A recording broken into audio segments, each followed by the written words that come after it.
Hello witches, wizards, and those who are yet to receive their Hogwarts school letters, welcome to my Harry Potter Christmas kitchen. This is a YouTube series where I'm baking my way through the Harry Potter books, making recipes for all the food and drink featured inside. If you missed last week's recipe for our Harry Potter inspired Christmas dinner, then make sure you check out the link down below in the description to catch up. But it's Magic Monday, so let's see what Christmas recipes wait for us next.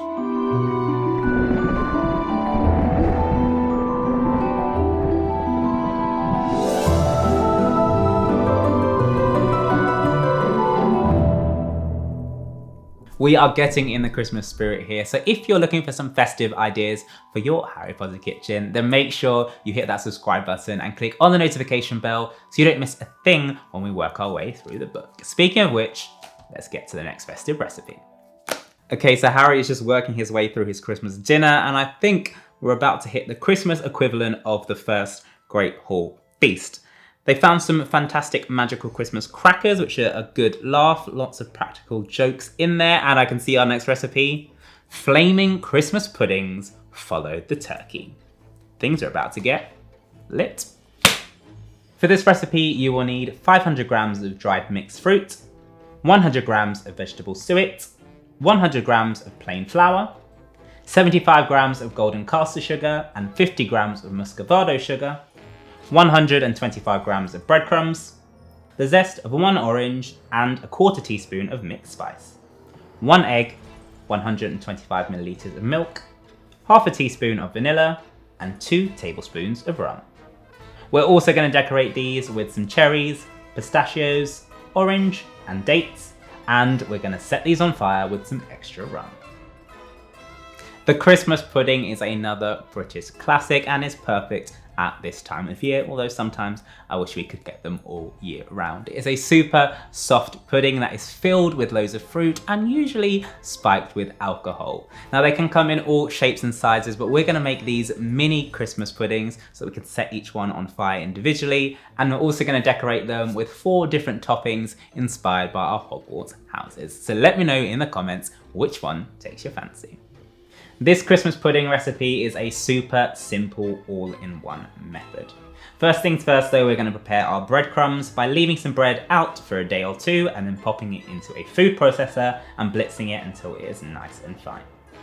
When you're ready to go, all you need to do is get yourself your mixing bowl and add in your fruit, your suet, your flour, your breadcrumbs, both of your sugars, the zest of your orange, and some mixed spice, along with your wet ingredients, and that's your egg, milk, vanilla, and rum. Once all your ingredients are in, place the bowl into your stand mixer, pop the lid down, and give that a good mix for about 2 minutes. It might start off looking a little bit dry, but keep on working it and you'll soon see that it softens right up.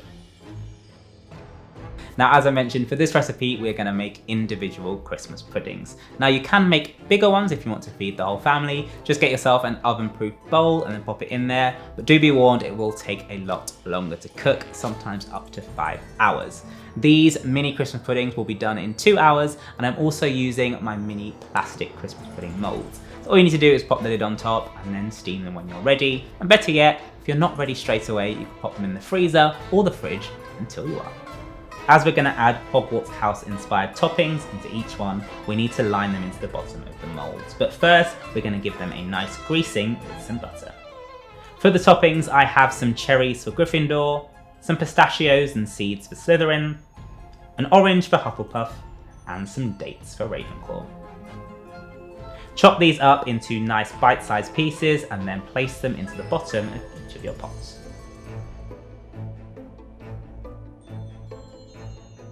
You then want to take a big scoop of your Christmas pudding mixture and add it into each pot. Press it down to remove any air bubbles, and it's not going to rise too much as it steams, so you can go pretty much right to the top. If your molds have lids, you can then just place them straight on top, but if you don't have any, a quick trick is to use some baking paper and some string to tie that together. And that's my way of pretending that I'm teaching you a new trick, when really, I just lost the lid to my molds. I'm sorry. Once you're ready to steam the puddings, all you need to do is get yourself a deep saucepan and place it on low to medium heat.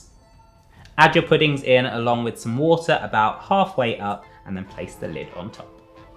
You want this to cook on a very low temperature, so if it's boiling too rapidly, make sure you turn it down and then leave them to steam for 2 hours.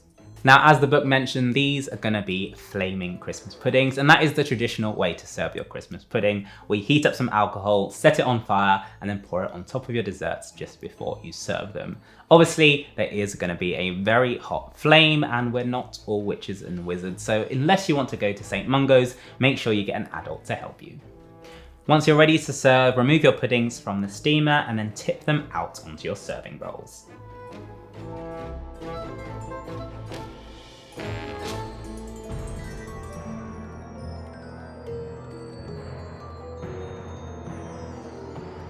Now, the trick to setting these on fire is to warm the alcohol first. So I'm putting them into a deep ice cream scoop and placing the flame of a blowtorch underneath for about 2 to 3 seconds.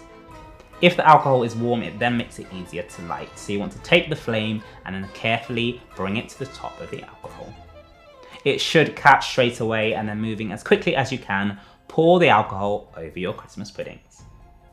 And voila, or should I say, incendio! These flaming Christmas puddings are ready to serve, but make sure you blow them out before you tuck in.